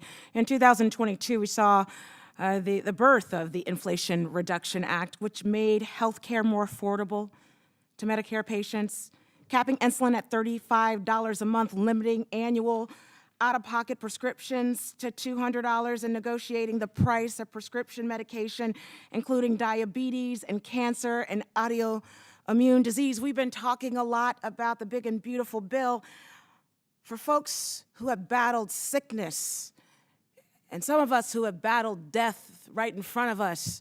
We know that what is in the big beautiful bill, for some of us, we're thinking of it as cold and cruel. Democrats expanded access to essential health care and lowered health care costs for millions of Americans, our elderly neighbors, our community members, and not a single Republican voted for the Inflation Reduction Act. But now, today, Republicans want to pretend that they care. They care about the woman right now who is sitting at Seattle Children's Hospital who had to quit her job because her baby has lymphoma. That baby is dying. she gets Medicaid for herself. Her child is waiting for her to deliver a message that she may have more months. I gotta tell you, this cold and cruel bill, ma'am, these folks don't care about you. You are the able-bodied adult that they're saying doesn't deserve health care. I can go on, and we saw just this week that President Trump said that he would reduce prescription drug cost. And I just wanna say, for those of us who have been at death's door with either ourselves or our family members or children, and like myself, my husband, I think we want that. But we know with this cruel and cold bill, over 10 million Americans will no longer have health coverage, and they're not gonna be able to see that doctor or get that prescription drug that they so need. That home health care worker, that daycare worker who was able-bodied but is barely making the minimum wage to pay her rent. They don't care about you. This is why any reduction in Medicaid or Social Security, any net decrease, is the difference between life and death for poor Americans. And I'm talking about working Americans. You can't deny it. It's clear. It's clear. And so for those folks who are taking care of your elders and you're only working half-time because you're trying to lift the spirits of the weak, the widow, the sick, the child who is getting chemotherapy at this very moment, there are people who care about you. And we're fighting for you. I have a question for you, Dr. G. And as a disabled American, myself, and a mother who I was a preemie, she took care of me while she went to college. She struggled. We grew up poor. She took care of veterans for over 30 years as a physician's assistant, as an LVN. I thank God for her and so many of others like her who have been fired by this administration. Have mercy on them. But my question for you quickly is, what would cuts to Medicaid mean for vulnerable populations that include seniors? I'm talking about people with disabilities who are now covered by both Medicaid and Medicare. Give me a story. Sure. The cuts in the reconciliation bill will be extremely harmful for vulnerable communities all across America. About 10% of Medicaid enrollees are seniors. Medicaid is also crucial for providing home and community-based services for disabled people, enabling them to live in homes and get services in the community rather than being in institutionalized settings. The work requirements in the bill are especially worrying. Supposedly, they are aimed at increasing work, but what we really know they do is increase administrative burden, making it harder for people to get coverage. Georgia is one state that implemented a similar program, and in that state, only about 3% of people who would be eligible based on income were able to get through that red tape to enroll in Medicaid. When people lose coverage, it disrupts their care. It means that they might have to discontinue medications, lose access to a doctor or specialist they might be seeing. And it also puts strain on hospitals. Rural hospitals are at risk, as the ranking member, Krishnamurthy, noted, and it could have repercussions for other clinics in the community, for substance use treatment. Those rural hospitals will close and folks will die. And I apologize to cutting you off, and I want to thank all of you all for being here. And Representative Frost, I apologize. I wanted to yield you time. Thank you, and I yield back, Mr. Chair. Thank you. Thank you all. Thank you, and I now recognize myself for 5 minutes. And thank you to the witnesses for taking the time. We really, really sincerely appreciate it. Mr. Lieberman, the one big beautiful bill phases out the IRA and its harmful green energy subsidies. While phasing these subsidies out, I think is a great start. I think ideally we'd repeal these immediately. We ran on repealing the Green New Deal. Every single Republican ran on repealing the Green New Deal. I think it's about time that we actually execute on that promise. Can you elaborate on the importance of repealing IRA green energy subsidies? Yes, the same army of lobbyists that gave us the Inflation Reduction Act will be back whenever those phase-out deadlines come, asking for extensions. I was on the Hill for several years. I had dozens and dozens of meetings with lobbyists for subsidized alternative energy companies, always asking for more, raising the caps, extending the deadlines. It never happened that one of them came to me and said, we're not an infant industry anymore, you can end the subsidies. There's always a demand for more, and it's very tough to stop these things, as you know full well. There's so many must-pass bills that these things can be slipped into every year, so phasing them out is really not phasing them out. So repeal would be far and away the best option. Yep, government handouts are like a drug. Once you give them out, it's very, very hard to pull them back, and we've seen the army of K Street descending upon Washington to keep these handouts in place. Could you just help us understand a little bit more about how much we might be able to save by repealing the Green New Deal? Well, I think Dr. McBride has the numbers a little bit better than me, but it's certainly well into the hundreds of billions of dollars in terms of reduced tax credits and other subsidies. And then there's the additional effects. So many of the favored energy sources and technologies have problems of their own that will impose costs. So best to stop these bad ideas in the bud. Right. Could you walk us through how some of these subsidies have distorted the energy market? Well, for example, when wind and solar are very heavily subsidized, that's what's going to be built. But and that's fine on a sunny day, on a day where the wind is blowing at an ideal speed. But there will be those times where you need backup power. But there's no incentive really for that backup power. Who wants to spend on a natural gas plant that has to sit idle and yield to wind and solar and only turn on and be able to sell energy for those moments where a blackout needs to be avoided? It's not a winning economic business model, and that's, I think, something that's true throughout the Inflation Reduction Act. It doesn't ban gasoline-powered vehicles. It doesn't ban natural gas facilities, but it so heavily subsidizes the alternatives that it greatly discourages these things, and as you say, it distorts the markets. Have you seen similar dynamics where Washington began spending money or doling taxpayer dollars out to different private entities or special interests, and then once we tried to pull them back, you saw that same dynamic of special interests lobbying Washington to keep their handouts in place? Well, you see it in the Inflation Reduction Act itself. Many of the tax credits were ones that in some cases began in the 1990s and have been extended many, many times. So there's a long history of these tax credits. Once they're established and once there's a concentrated group of companies that benefit from them, they're going to lobby hard to keep them. So yeah, there's a long history of it being difficult to ever phase something out unless you repeal it when the opportunity arises. Yep. And Democrats love to claim that these subsidies benefit working class Americans. We have IRS data that found that $5.5 billion of the approximately $8.4 billion in tax credit claims doled out for residential energy tax credits came from filers earning more than $100,000 a year annually. I'd love to hear your opinion. Again, do you believe that these tax credits benefit wealthy Americans at the expense of our working class? The priorities in the Inflation Reduction Act are simply not the priorities of most working Americans. The bottom 60% of households take advantage of 10% of the tax credits. And with regard to something like electric vehicles, keep in mind upwards of 40% of American households are single vehicle households. They either don't want or most likely can't afford multiple vehicles.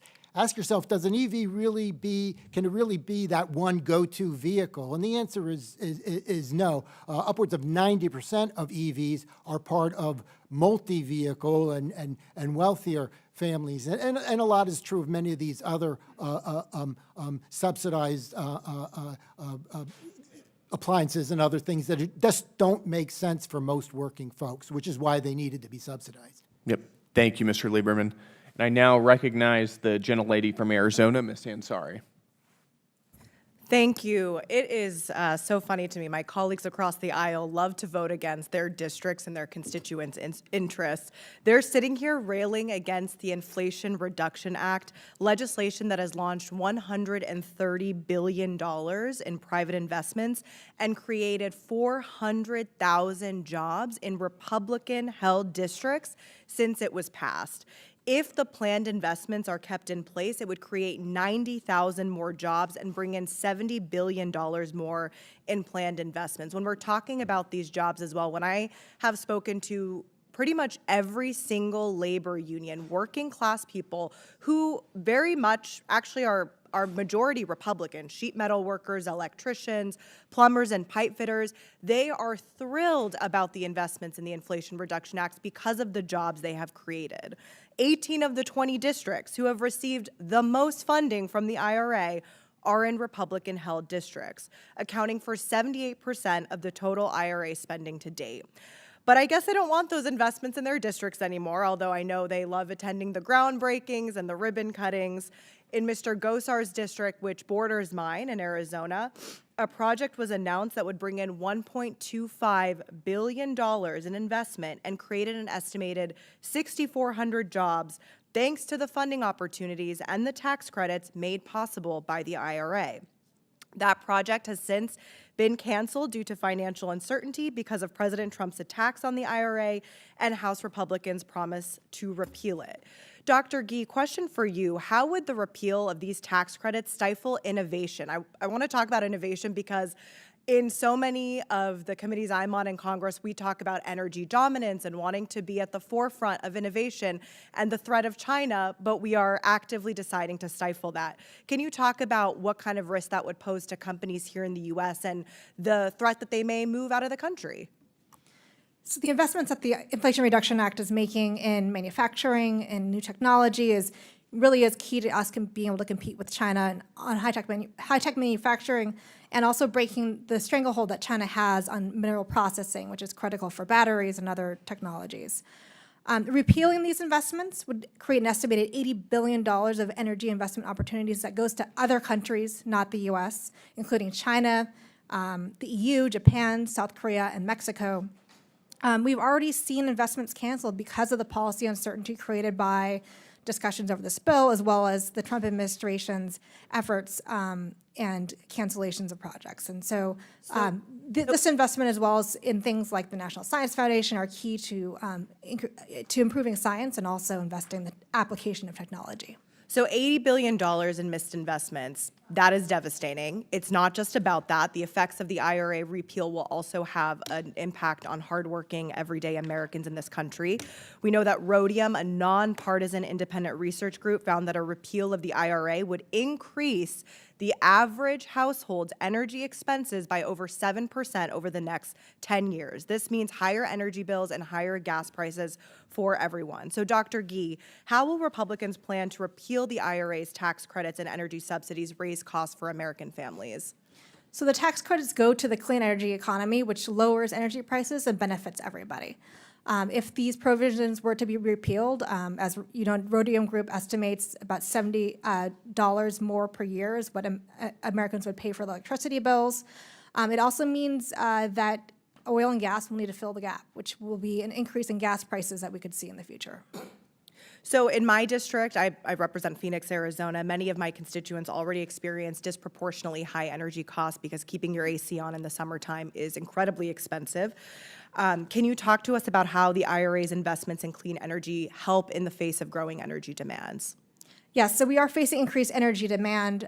Luckily, 90% of what's coming online these days is clean energy. And the IRA is not just about energy production, it's also about energy storage. So let me give one example of energy storage, actually from Arizona, which is the Scatterwash Battery Storage Complex in Phoenix. That is one that involves $559 million in financing, thanks to the IRA. For making those investments possible.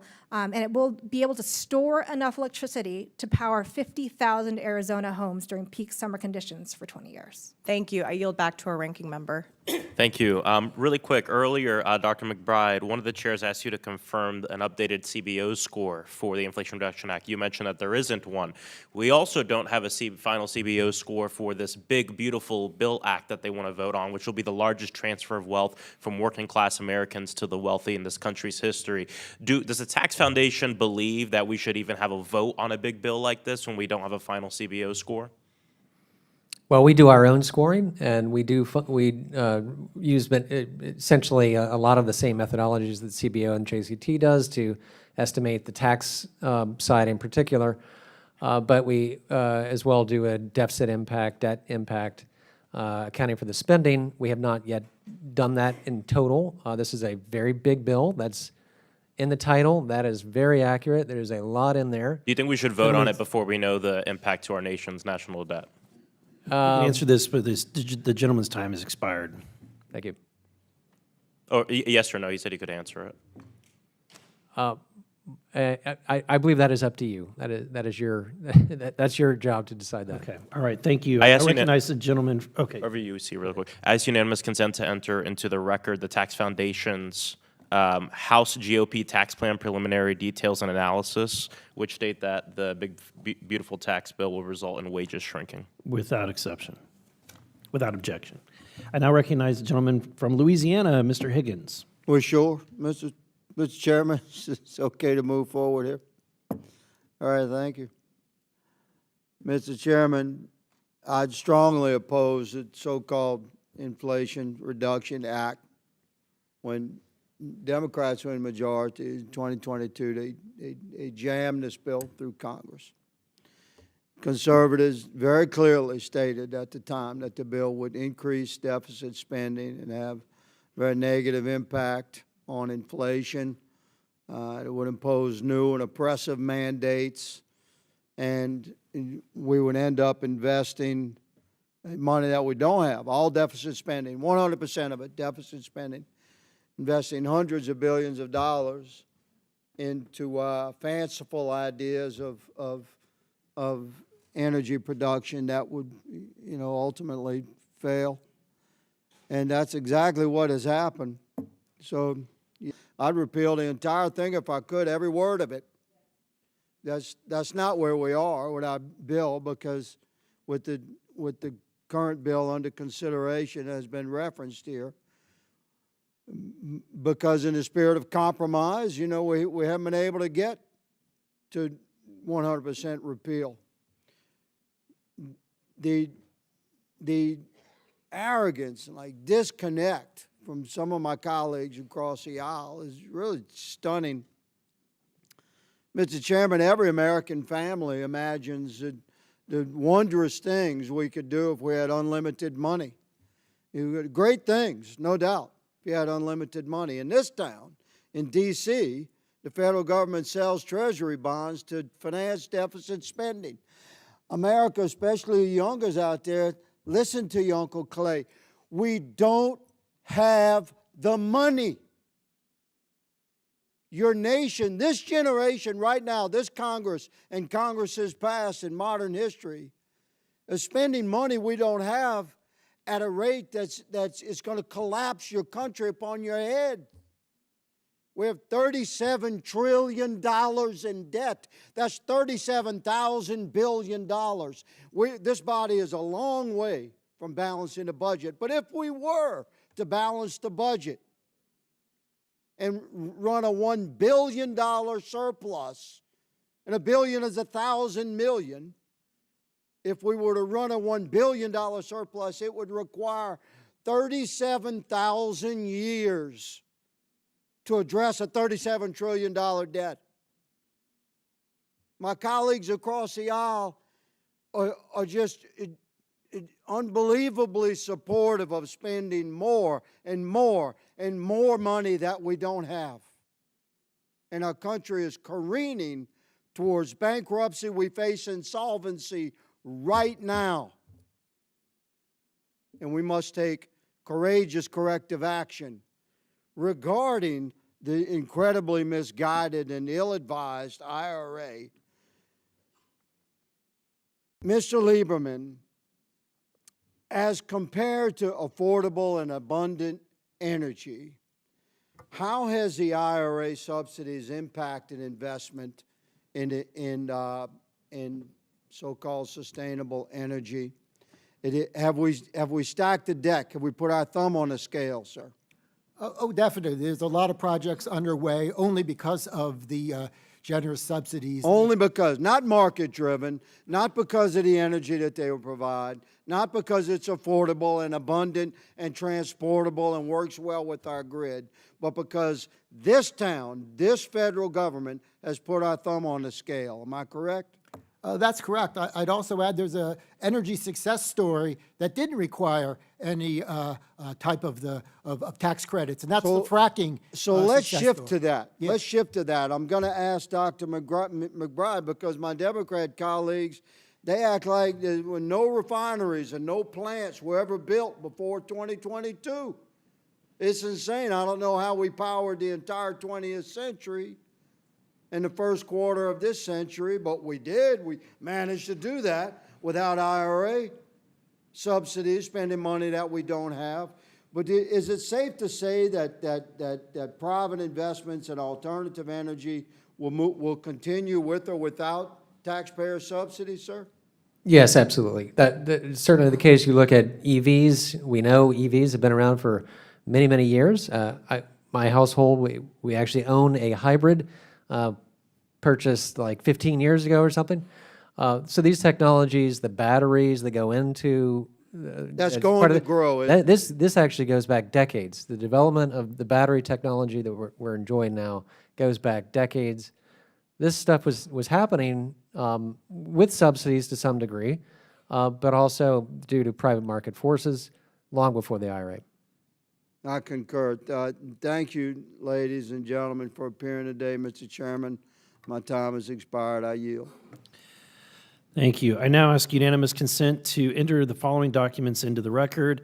First is a statement prepared for this hearing by Gabriella Hoffman, who is the director of the Center for Energy and Conservation at the Independent Women's Forum in support of cutting the IRA's green energy subsidies. And then this article by Alex Epstein titled, "Why Congress's New Budget Should Eliminate All IRA Tax Credits." Without objection, so ordered.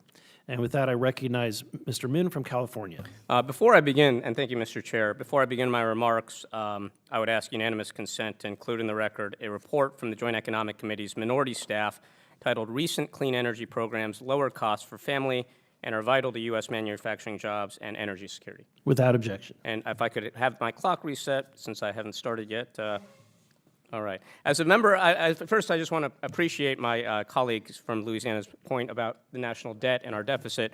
And we just note that the big, beautiful bill has been estimated that it will double our national debt by the year 2054. So if we care about fiscal responsibility, obviously we owe an obligation to our future generations to not vote on that bill, to vote no. Now, as a member of Congress's Joint Economic Committee, I've seen firsthand how the IRA has created massive new investments in the U.S. economy, including in infrastructure and manufacturing. President Trump has repeatedly stated that his goal is to try to create more manufacturing jobs in the United States. His tariffs, which caused massive turmoil and led to the destruction of trillions of dollars of Americans' hard-earned retirement savings, were a misguided attempt to try to bring manufacturing back to the United States. Well, the IRA has been extraordinarily successful in doing just this. And you don't need to take my word for it. Just about a month ago, this same subcommittee held a hearing on the topic of how to bring manufacturing back to the United States titled "Made in the USA, Igniting the Industrial Renaissance of the United States." And if you go back to the transcript of that hearing, you'll see that I asked every one of those witnesses whether the IRA's clean energy tax credits were incentivizing manufacturing in the United States. And every single witness, including all three Republican witnesses, said yes, the IRA was good economic policy and was creating manufacturing jobs here. In fact, one Republican witness stated that IRA was incentivizing more jobs and creating more innovation in the United States. Since the IRA was signed into law in 2022, it's led to over 2,000 new clean energy facilities opening and the creation of 1 million new jobs. Additionally, 3.4 million Americans have used clean energy tax credits for home energy improvements, saving between $460 to $1,000 per year in annual energy costs.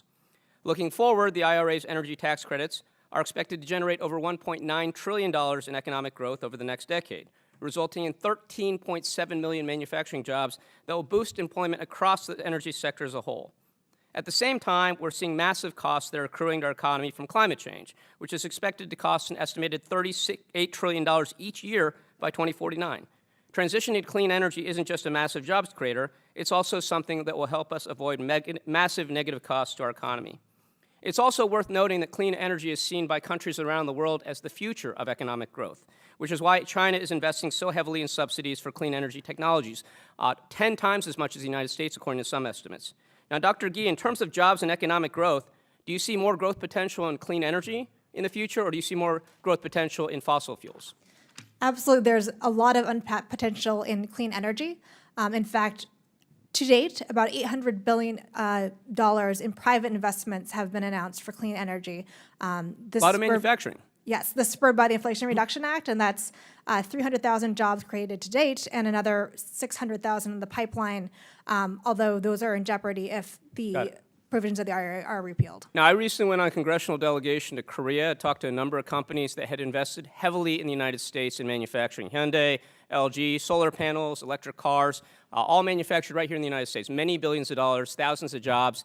And what they told me is that if the clean energy tax credits are repealed, those projects don't pencil out. They will have to cut thousands of jobs. This is what we're talking about. Now, I want to get to Dr. Trish's testimony. Dr. Trish, am I summarizing your testimony correctly, just yes or no, if I say that your main point, as I read it, is that the IRA stunts innovation in pharmaceutical and medical devices industries by capping the cost for Medicare recipients? Is that basically the thrust of it? And at the same time, I want to make clear that even if I agree with you that we're talking, that these do result in less innovation, we are talking about a trade-off here, right? Medicare patients get lower costs and more access to drugs, and that this may reduce, according to you, innovation by lowering the profit motive for pharmaceutical companies. Now, Dr. Trish, you may know I represent quite a lot of life sciences companies in my district, including Irvine and Newport Beach, among other cities. And in recent months, these companies and many others like them have repeatedly reached out to me with huge concerns about reduced innovation due to federal policies. You want to guess how many of those talked about IRA or the clean energy tax credits or Medicare negotiations? I'll let you tell me. Zero. Would that surprise you? There's a lot of discussion going on about different types of Guess drug what they're pricing talking about? policy. You want to take a guess? Dr. Gee, guess what these companies are talking to me about? I would guess they're talking about the cuts made to basic science by the Trump administration and DOJ. NIH and NSF, yep, cuts to FDA staff, which they're worried will increase patent approval times generally for devices. They're also worried about the illegal arrests and deportation proceedings for graduate students, which has led to enormous fears that the top scientific minds in the world will stop coming to the United States. In fact, just the other day, I was having dinner with a friend of mine who's a leading cancer researcher at University of California, San Francisco, and he told me that his top graduate student candidate had just emailed him to tell him she was not coming to the United States, even though UCSF was her top choice, because of concerns about the anti-immigrant rhetoric and actions under the Trump administration. Now, Dr. Trish, you didn't mention any of these things, NIH cuts, FDA cuts, effects of anti-immigration policies. Is it your opinion that these are just not important when we're talking about innovation? No, that's not my opinion. In fact, my colleagues at the Schaefer Center have published on the impact of NIH cuts on So I'm innovation reclaiming my all- time. If we're talking about innovation, then wouldn't these be much bigger? Are these life sciences companies misleading me when they don't talk about IRA and they only talk about the Trump administration's policies? No, there's the fundamental math holds. Reclaiming my time. Would you agree with the statement that the Trump administration? The gentleman's time's Would you agree with expired. the statement that the Trump administration's policies are having a much more inhibiting effect on innovation in life sciences and pharmaceuticals than the IRA? There's a lot to unpack there. Thank you. Thank you. We now recognize Mrs. Boebert from Colorado. Thank you, Mr. Chairman, and thank you for being here to our witnesses. I just want to start by saying that the Inflation Reduction Act, the idea of it creating jobs is a myth. This is something from the federal government, and it's actually destroying our grid, and it's harming every American with inflation and less economic opportunity. The IRA is actually diverting investments to uncompetitive businesses and jobs. These businesses cannot compete in our market. It's literally one side of the government choosing winners and losers, and we are paying millions for EV jobs that pay less than the national average.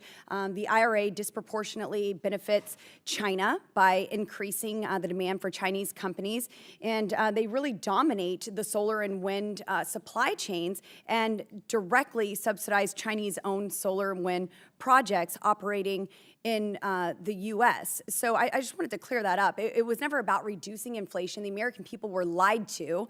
It was an Inflation Expansion Act, not reduction. But on to our witnesses. Dr. McBride, do you know how much CBO originally said how much the Inflation Reduction Act would cost in renewable subsidies? Yes, in total, including the tax side and the spending side, $370 billion for the climate programs. $370 billion, as we are over $36 trillion in debt. And we know that the original estimates weren't correct that we were given. So what is the real cost of the green energy tax credits? Well, the credits alone, that was about $270 billion originally estimated. Now looks to be about $1 trillion or $1.2 trillion when you include the interactions with regulations like the tailpipe rules. Absolutely incredible. Mr. Lieberman, these renewable energy tax credits will cost the American people approximately up to $4.6 trillion by the year 2050. Will the green energy sources by themselves support the current energy requirements of the United States? I don't know if I'd go as far as some people who say they're parasitic energy sources. That might be a little too far, but we know that wind and solar are just not available 24/7. There will always have to be a need for other energy sources to make sure that we have reliable electricity, and policies like those in the Inflation Reduction Act make it very hard to ensure reliability. Absolutely, and I think there are many of us here who are for that all-of-the-above energy approach, but it's when we're subsidizing and promoting China, lifting them up, using the American tax dollars to pay for this, that's where we have a problem with it. Mr. Lieberman, given the growing demand for power in the U.S., what are the unintended risks to our electric grid that we're facing with these displacing proven energy methods? Well, the North American Electric Reliability Corporation, or NERC, just recently released their summer assessment. They're warning about potential blackouts in the U.S. and North America over the summer. And they specifically mention times of low wind and solar. They also mentioned bringing coal offline and not replacing it with anything that's as reliable. And having followed these NERC studies for a number of years, their warnings are getting stronger and stronger, and the links that they're drawing to wind and solar are also being stronger and stronger. This is real. We saw in Spain and Portugal very serious blackouts. They're being studied. We don't have definitive answers yet. So, but those are two countries with a lot of wind and solar. We can't draw conclusions yet, but there's some real reliability risks. Yes. And their energy sources are unreliable, and that's why we've seen it in California. We've certainly seen brownouts there. In Colorado, they've begun to shut down our coal-fired energy plants, and they want to stop mining the coal, arguably the cleanest coal in the world, right there in Colorado. And our communities are being regulated into poverty because of it. But this so-called Inflation Reduction Act, it's a disaster for our energy and the costs and the economy. It's really, this act is what has caused so many problems in increased energy prices. It was a shameful boondoggle, and it's pushing this unreliable sources, wind and solar, while taxing our dependable oil and gas. So I want to thank the witnesses for being here, and I yield. Thank you. I now recognize Mr. Palmer from Alabama. Thank the chairman. It's interesting listening to my Democratic colleagues defend the so-called Inflation Reduction Act. I often refer to it as the Income Reduction Act. But one of the things about that I think gets lost in this is how much energy cost went up during the Biden administration. And there was a by the end of the Biden administration, electricity costs had gone up 29.4%. That's after the IRA, that's after a massive investment in the Green New Deal resources. So how do you think the Biden administration could explain that, Mr. Lieberman?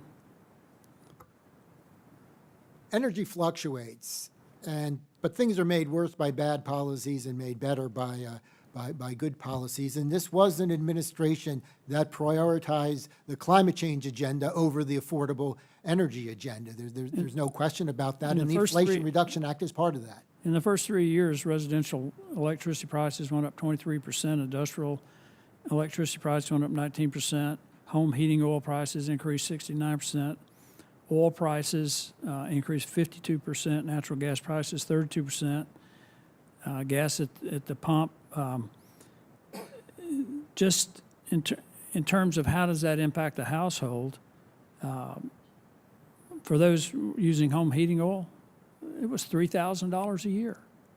Now, the reason I bring that up is because how higher energy costs impacted health of people in Europe. And I think most people realize The Economist magazine is not some right-wing publication. They found that because of higher energy costs in Europe, they attributed that to 68,000 additional excess winter deaths. People simply couldn't afford to adequately heat their homes. 68,000 is almost 9,000 more than died from COVID during the same time period. That came out in 2023. So there are consequences for these decisions. It's also interesting that Europe is finding out that renewables are not reliable. For the first time, Germany is now looking at nuclear power generation. That's an area where, Mr. Chairman, I think we need to really be focused, particularly in the small modular nuclear reactor area.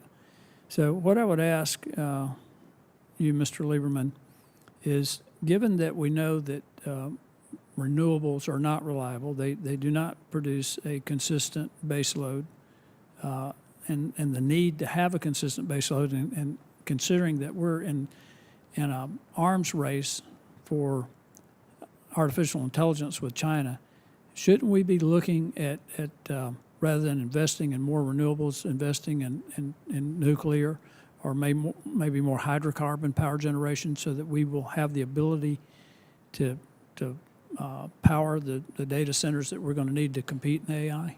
The energy mix and the electricity mix is best determined by energy markets. Renewables will have a role in those energy markets, but so will dispatchable sources that are available and can be ramped up when are needed. So the free market has done a remarkable job solving our energy challenges, and we should never stray too far from free markets. And Europe, as you say, really should be a warning for us. They're further down that road than we are. It's not working well. They're not leaving us in the dust because they've embraced clean energy. Just the opposite. And I think we can look at these European countries as a warning sign. Well, you know, the National Electric Reliability Corporation puts out a risk analysis, and for several years in a row, and I honestly can't remember what the last one said, but I